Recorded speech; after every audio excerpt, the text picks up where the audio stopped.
Hi everyone.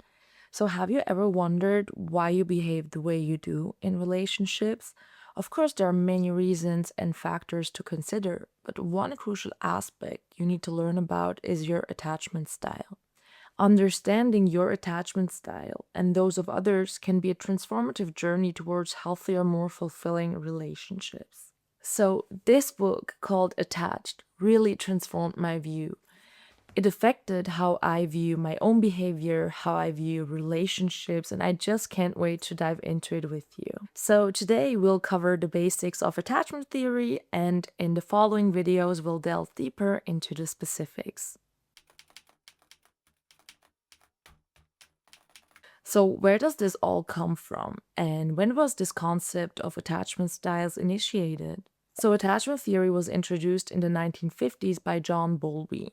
The theory suggests that an infant's emotional and social development is greatly shaped by their relationship with their primary caregivers. There are three attachment styles: secure, anxious, and avoidant that emerge from early childhood experiences.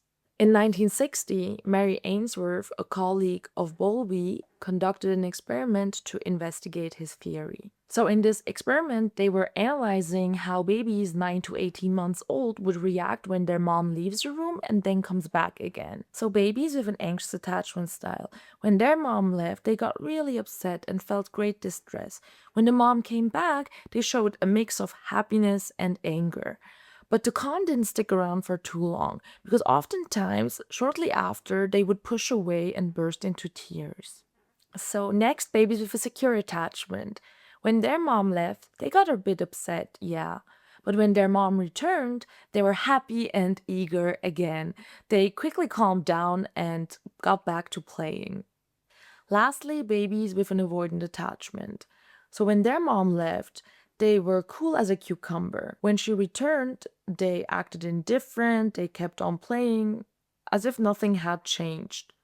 But here's the catch. Even though they seemed unbothered, their body was telling a different story. Physiological measurements showed that their heart rates and cortisol levels were up, pointing to some underlying stress. So these observations of infant behavior help figuring out how attachment styles work in adults. In the book Attached, the authors delve deeper into how these early patterns stick with us and affect our relationships as we get older.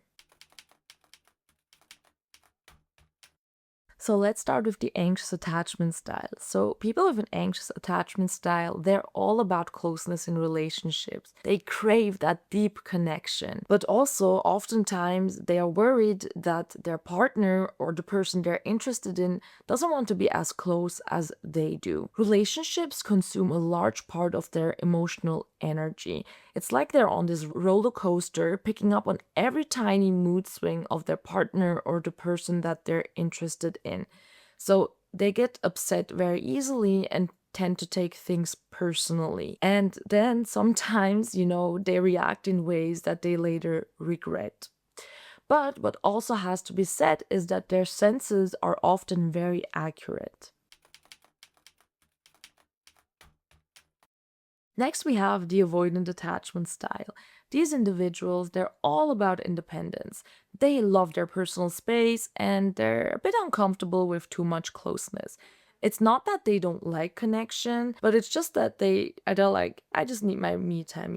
So also, they don't waste too much time on worrying about relationships or the fear of rejection. They can be perceived as emotionally distant. That's because they don't open up easily. And when in relationships, they are on high alert when it comes to invasion of their personal space or control.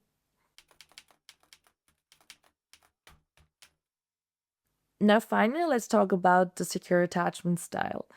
These guys, they are the relationship champs.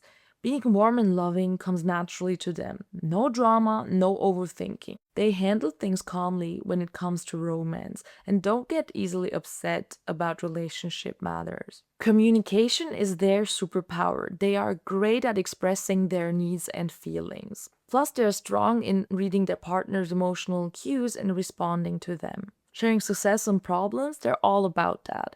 and they're also able to be there for their partner in times of need.